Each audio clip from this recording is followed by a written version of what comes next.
Selamat sore Bapak, perkenalkan nama saya Angel Adiputra Roni, NIM 2003030081, kelas C semester 2, program studi sosiologi, Fakultas Ilmu Sosial dan Ilmu Politik, Universitas Nusa Cendana. Baik, saya akan mempresentasikan tugas makalah Sosiologi Komunikasi.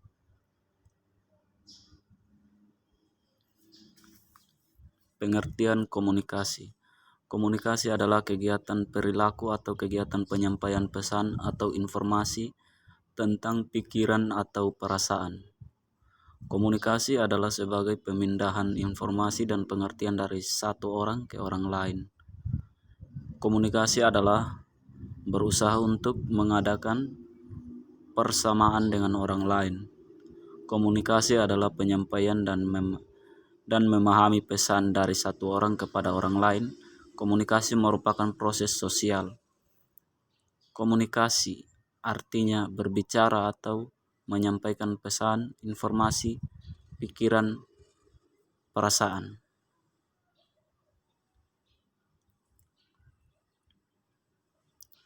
Proses komunikasi. Proses komunikasi adalah bagaimana sang komunikator menyampaikan pesan kepada komunikannya sehingga dapat menciptakan suatu persamaan makna antara komunikan dengan komunikatornya. Proses komunikasi ini bertujuan untuk menciptakan komunikasi yang efektif atau sesuai dengan tujuan komunikasi pada umumnya. Jenis komunikasi. Jenis komunikasi terdiri dari komunikasi verbal, mencakup aspek-aspek berupa vokabulari atau perbendaharaan kata-kata. Komunikasi tidak akan efektif bila pesan disampaikan dengan kata-kata yang tidak dimengerti, atau karena itu olah kata menjadi penting dalam berkomunikasi. Yang berikut, racing, kecepatan.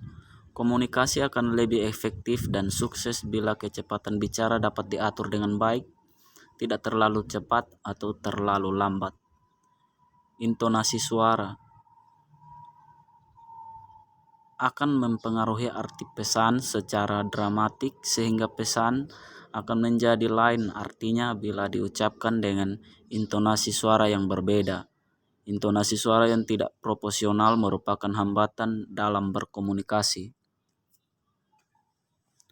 Humor dapat meningkatkan kehidupan yang bahagia, memberikan catatan bahwa dengan tertawa dapat membantu menghilangkan stres dan nyeri.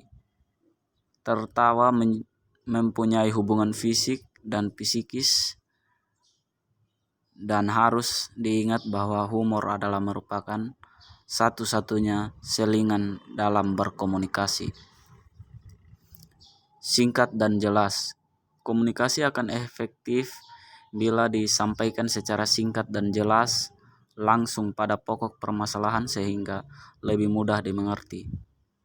Timing, waktu yang tepat, adalah hal kritis yang perlu diperhatikan karena berkomunikasi akan berarti bila seseorang bersedia untuk berkomunikasi, artinya dapat menyediakan waktu untuk mendengar atau memperhatikan apa yang disampaikan. Komunikasi nonverbal. Komunikasi nonverbal adalah penyampaian pesan tanpa kata-kata, dan komunikasi nonverbal memberikan arti pada komunikasi verbal. Yang termasuk komunikasi nonverbal, ekspresi wajah. Wajah merupakan sumber yang kaya dengan komunikasi karena ekspresi wajah cerminan suasana emosi seseorang. Kontak mata merupakan sinyal alamiah untuk berkomunikasi. Dengan mengadakan komunikasi mata selama berinteraksi atau tanya jawab, berarti orang tersebut terlibat dan menghargai. Hambatan komunikasi. Hambatan teknis. Keterbatasan fasilitas dan peralatan komunikasi. Dari sisi teknologi, semakin berkurang dengan adanya temuan baru di bidang kemajuan teknologi komunikasi dan informasi, sehingga saluran komunikasi dapat diandalkan dan efisien sebagai media komunikasi. Menurut dalam bukunya tahun 1976, Craden dan Sherman, Personal Manajemen Jenis Hambatan Teknis dari Komunikasi. Hambatan semantik. Gangguan semantik menjadi hambatan dalam proses penyampaian pengertian atau secara efektif.